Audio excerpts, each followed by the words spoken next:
नमस्कार मित्रों, स्वागत है आप सभी का। मैं पंकज कुमार बीए बीएड या फिर बीएससी बीएड या फिर बीएड के अंदर सूक्ष्म शिक्षण पाठ योजना कैसे बनाएं, माइक्रो टीचिंग की डायरी को कैसे बनाना है, संपूर्ण हम इसमें देखेंगे कि किस तरह से हम माइक्रो टीचिंग की डायरी हमें बनानी है।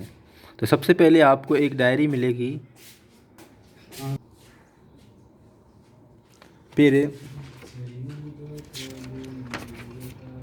सबसे पहले आपको प्रस्तावना कौशल बनाना है। प्रस्तावना कौशल में आपकी जो विषय मान लीजिए भौतिक विज्ञान है, फिर कालांश और प्रकीर्ण गति के नियम और समयावधि 5-7 मिनट ही रहेगी सब में। पूर्व ज्ञान, विद्यार्थी गति के नियमों के बारे में सामान्य जानकारी रखते हैं। क्रम संख्या, छात्राध्यापक क्रिया, विद्यार्थी क्रिया। बच्चों कुछ खेलों के नाम बताओ। क्रिकेट, फुटबॉल आदि। क्रिकेट में मुख्यतः किस चीज़ से खेला जाता है? बल्ले और गेंद से। अगर गेंद जमीन पर रखी हुई तो वह किस अवस्था में है? विरामावस्था में। विरामावस्था में रखी गेंद को बल्ले से मारा जाए तो गेंद किस अवस्था में होगी? गति की अवस्था में। गति के नियम के बारे में आप क्या जानते हैं? यह है समस्यात्मक प्रश्न। फिर इसके बाद उद्देश्य कथन होगा। हाँ तो बच्चों, आज हम गति के नियमों के बारे में विस्तार से अध्ययन करेंगे। एक प्रस्तावना कौशल हो गया, इसके अंदर आपको दो चीज़ें बनानी है। 2 ही प्रस्तावना कौशल बनाने हैं और 2 ही श्याम पट कौशल बनाने हैं और 2 ही व्याख्या कौशल बनाने हैं, 2 ही पुनर्बलन कौशल बनाने हैं, 2 ही प्रश्न कौशल बनाने हैं। तो दूसरा प्रस्तावना कौशल है, विषय भौतिक विज्ञान है और टॉपिक है विद्युत आवेश। पूर्व ज्ञान, विद्यार्थी विद्युत आवेश के बारे में, आवेशों के प्रकार के बारे में सामान्य जानकारी रखते हैं। वही छात्राध्यापक क्रिया, विद्यार्थी क्रिया। आवेश कितने प्रकार के होते हैं? 2 प्रकार के। 2 प्रकार के आवेश कौन कौन से हैं? धनात्मक व ऋणात्मक। धनात्मक व ऋणात्मक आवेश विद्युतमय पदार्थों के अभिलाक्षणिक गुण को क्या कहते हैं? विद्युत आवेश। विद्युत आवेश के प्रकारों के बारे में आप क्या जानते हैं? तो ये है समस्यात्मक प्रश्न। उद्देश्य कथन। अच्छा तो बच्चों, आज हम विद्युत आवेशों के प्रकारों के बारे में विस्तार से अध्ययन करेंगे। इसके बाद प्रस्तावना कौशल कंप्लीट हो जाता है और अब हम श्यामपट्ट कौशल आधारित पाठ योजना पर चर्चा करेंगे। विषय भौतिक विज्ञान है, प्रकरण है कार्य। पूर्व ज्ञान, विद्यार्थी कार्य के बारे में सामान्य जानकारी रखते हैं। कार्य, किसी वस्तु पर बल लगाकर वस्तु को बल की दिशा में विस्थापित करने की क्रिया कार्य कहलाती है। कार्य एक अदिश राशि है। कार्य का सूत्र कार्य बराबर बल इंटू विस्थापन, W बराबर F गुणा S। तो ये आपको कार्य का मात्रक, बल का मात्रक इंटू विस्थापन का मात्रक बराबर न्यूटन इंटू मीटर बराबर जूल, ये आपको बोर्ड पे लिखना है। श्यामपट्ट कार्य है। बोध प्रश्न करने हैं 2। कार्य किस प्रकार की राशि है? कार्य का मात्रक क्या है? तो इस तरह से आपको 2 ही श्यामपट्ट कौशल बनाने हैं। यहाँ पे भौतिक विज्ञान में दूसरा श्यामपट्ट कौशल है बल। विद्यार्थी बल के बारे में सामान्य जानकारी रखते हैं। बल, किसी वस्तु को धकेलना या खींचना की क्रिया बल कहलाता है। बल एक सदिश राशि है जिसका अर्थ है इसमें परिणाम और दिशा दोनों होते हैं। बल का सूत्र द्रव्यमान गुणा त्वरण, F बराबर ma। F बराबर ma। बल का मात्रक किलोग्राम इंटू मीटर प्रति सेकंड स्क्वायर। बल का SI मात्रक न्यूटन। बोध प्रश्न, बल का सूत्र क्या है? बल का SI मात्रक क्या है? इसके बाद आपको व्याख्या कौशल बनाना है। अब यहाँ पे हमारा सब्जेक्ट है भौतिक विज्ञान और प्रकरण है गति के नियम। तो सबसे पहले व्याख्या कौशल में होगा शिक्षण बिंदु, छात्राध्यापक क्रिया, विद्यार्थी क्रिया, विधि प्रविधि और श्यामपट्ट सार। विकासात्मक प्रश्न करने आपको 3। एक चलती हुई कार किस अवस्था में होती है? गति की अवस्था में। न्यूटन ने गति के कितने नियम दिए? 3। गति का प्रथम नियम क्या है? निरुत्तर। ये विधि प्रविधि कौन सी है? प्रश्नोत्तर की विधि प्रविधि है।